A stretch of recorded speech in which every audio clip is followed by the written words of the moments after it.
that soda diet's been kicking my butt. But going to Fieldwork Brewery, seeing the pizza that they was put out of that oven. Ooh. Before Nahegan went on the soda diet, I saw him grabbing a slice. Saw Guru trying to walk home with a box. It's like, Guru, put it down. He put it down. He was like, yeah, you're right, B. It's tough to not cheat on that Fieldwork Brewery pizza, man. It is really, really good. Come join us. It's open to the public, 4 to 6 p.m. See you there. I may be half asleep. It's all good. Talk some dubs. And that's a better day because Joe Lakeham's joining us in the studio that morning. Hell yeah. 8:30 on the morning roast. Next Wednesday. Can't wait for that. May or may not be videotaping our handshake. We'll see going forward. But it's funny when you become a dad, you're talking about the food there. I've become just disgusting when it comes to my eating habits as a father because I don't want food to go to waste. I now realize what my parents were doing. We're just like, no, you're going to finish that food. Yeah. Because this is Benny's. It's like, he leaves half of the PBJ out. Am I not supposed to eat that, Bonte? Yeah. I got to smash that. Wow. With some whole milk on the side. Whole milk? You're drinking whole milk, huh? It's so good. It's so good. Oh, my gosh. Well, it's what the kids drink. No, I know. The pediatrician, baby Nora's, she's getting off the booby, so she's got to drink the whole milk. Man, you know what? I've been off the whole milk for a long, long time. Reduced is just not hitting the 2%. same. I'm on the almond milk. It's not hitting the same. Almond milk and oat milk is where it's at. No. That is where it's at. I can't do that whole Straight milk. dairy, homie. Oh, my gosh. I did a milk challenge back in the day, high school, senior year. I was part of this Young Life group. Young Life was a lot of fun. We used to go to Woodleaf Camp. It was, church camp, Christian stuff. Okay, it was a lot of fun. Jade was a part of those, Dune buggies, zip line. I mean, we had a lot of fun with Young Life. Built a house in Tijuana. It was great.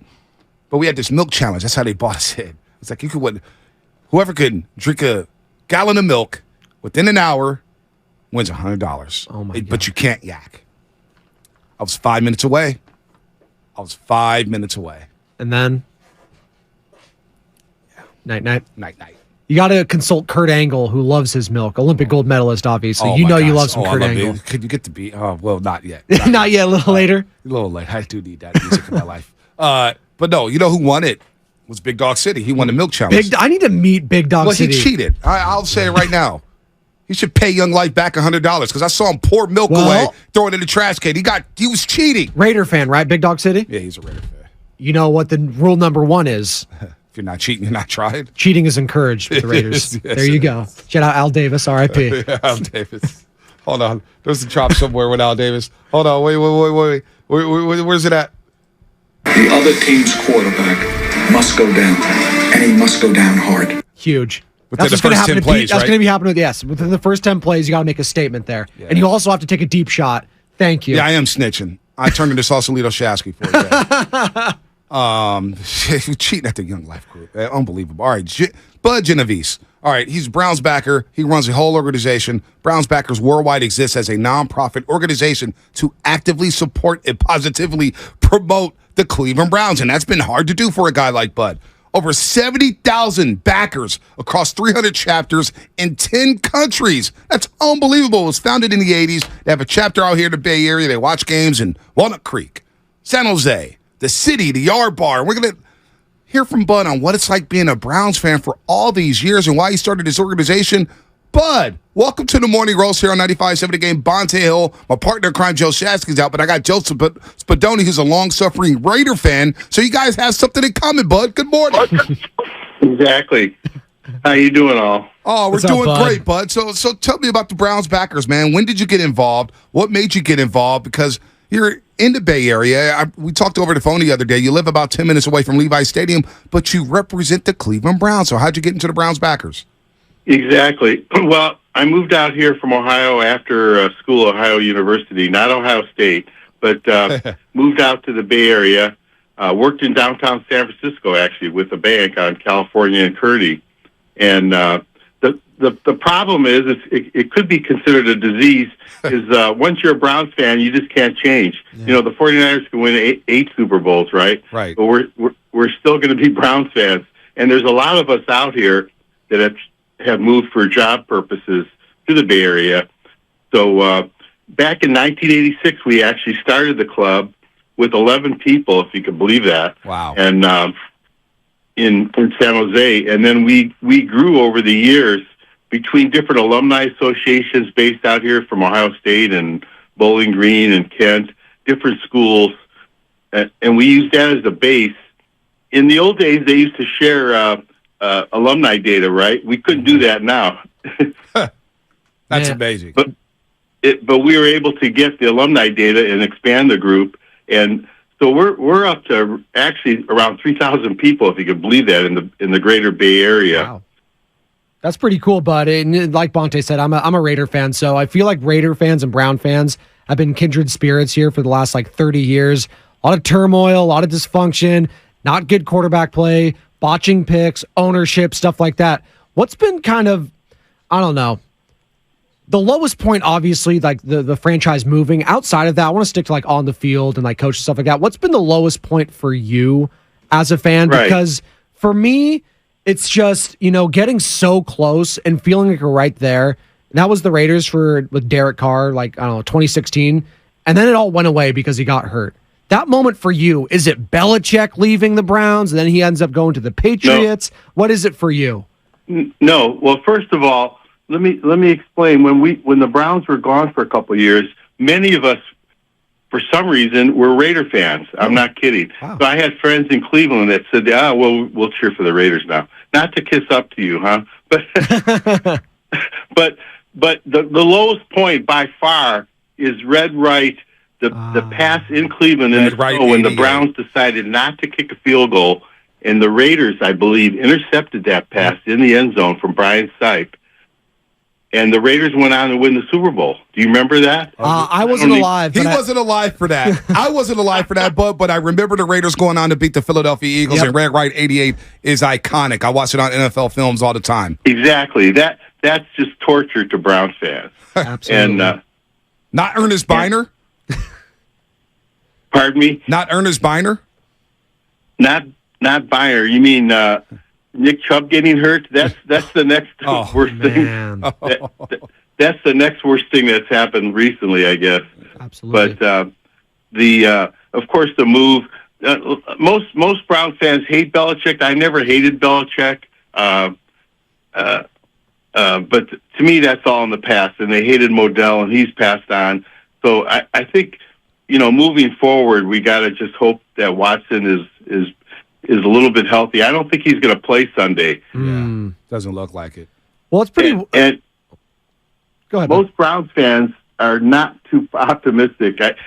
I personally, and don't quote me on the radio, but I think the 49ers are going to just blast on Sunday. I know. I actually agree, but unfortunately, this doesn't feel like a great matchup. Although Jim Schwartz being 8-1 against Kyle Shanahan is very interesting here. I wanted to ask you, because you mentioned him, Deshaun Watson. Obviously, he's been this polarizing figure around the league. Obviously, all the off-the-field issues, the sexual assault allegations, and then you give him all this money. Jimmy Haslam brings him in. What's it been like to Russell as a fan, and he becomes your quarterback? Yeah, we've actually had a few members that have dropped out because of him, or just got less enthusiastic. And my position is, and most of us is, he's paid his dues, and let's just move forward. The owner of the New England was in a massage parlor. He got no penalty. What's his name? Robert Kraft. Kraft was caught, with some things, but we just have to move on. But that does linger in the past. It annoys me that the national media brings it up every time they show the Browns on TV. Most recently, they did.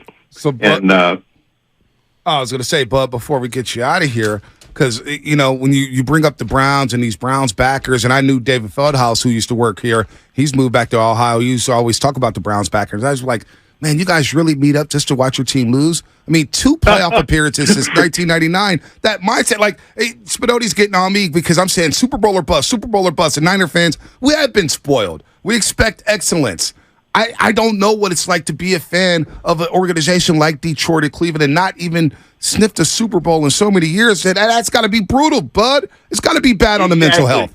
Exactly. I'm glad you brought that up. I guess for us older fans, the Browns actually have 8 championships. It's all pre-Super Bowl. Yep. And let me give me my rant about that. To me, the Super Bowl is just a marketing term. and it seems like the media just obsesses all the records, since the Super Bowl. Well, there was the NFL before that. Otto Graham and Marion Motley are just outstanding players. No one even knows who they are, right? And so the Browns actually have 8 championships. And what do the Raiders have? How many Super Bowls? They have 3 Super Bowls. 3, that's great. And the 49ers, how many championships? Yeah, we got 5. 5. 5 Okay, Super well, Bowls, you're yeah. close. But again, I know what you're saying. Super Right. Bowl is the rule, Right. And but a lot of Browns fans are living off those fumes. I don't know how long that could go, Right. but we are proud of the past, and we do have that championship record to live off of. But like you said, it's how do we stand it now? I guess it's just the intense loyalty that we do have. We have great members, like there's Greg in Auburn. We even have members in Auburn, California. We have Sterl the Pearl at McGee's in Alameda. He's a longtime Bay Area resident, and we even have fans that are big fans of the Warriors. They're Warriors and Browns. So we do support the local teams. I'm a San Jose Sharks season ticket holder. There you go. Opener tonight against the Vegas Golden Knights. Go Sharkies, exactly. go. Go Sharkies, Exactly. go. I love the tank. I love it. So you guys would be at our bar. You go down to San Jose. For all the Browns fans, where can they watch the game in San Jose? Where can they watch the game in San Francisco? So at San Jose, it's in downtown. It's called the Brit on Santa Clara Street. And in Walnut Creek, it's Massey's. In Alameda, it's McGee's. Mountain View, the Sports Page. And then we actually have one in Livermore, Old Mexico Bar and Grill. Oh, nice. So we do have some good locations and some loyal fans that show up, win or lose, huh? Yeah, no doubt, no doubt. And hopefully, good luck to you guys. You guys have a great defense, but the misery in Cleveland, man, I just feel bad for guys like you, Bud. You're too loyal. I know. Well, it is brutal. And we will help the 49ers, though. October 29th, we play Seattle. We're going to whip them for you. Thank you. And December 3rd, we're at Los Angeles Rams. So we're looking to beat them, too. Go take over SoFi Stadium, Bud. Go down to SoFi Stadium. Dog pound. Take it over. Bring the dog pound down to L.A. They got a fake fan base. They don't show up. Take over SoFi and do us a solid there, too, as well. Exactly. Yeah. There is a great Southern Cal Browns backer group, and they're going to have a Saturday night party at St. Felix in Hollywood. They get like 500 people for that party. Wow. And so we're looking forward to we're looking forward to run the table after the 49ers. Hey, Bud, thanks so much for joining us, man. I appreciate that. We wanted to get involved, get into the psyche of Browns fans, and I know about the Browns backers, so I've been wanting to do this for a long time, and we finally got the opportunity. Thanks so much for the time, Bud. Thank you for calling. Thanks, Bud. Yes.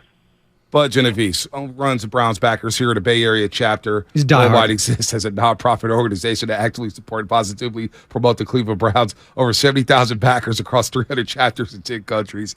Founded in the 80s, and he's talking about all the NFL championships that I brought up before. I know he's trying to flex on us. He's like, well, they don't like to talk about it. I was like, well, because that was pre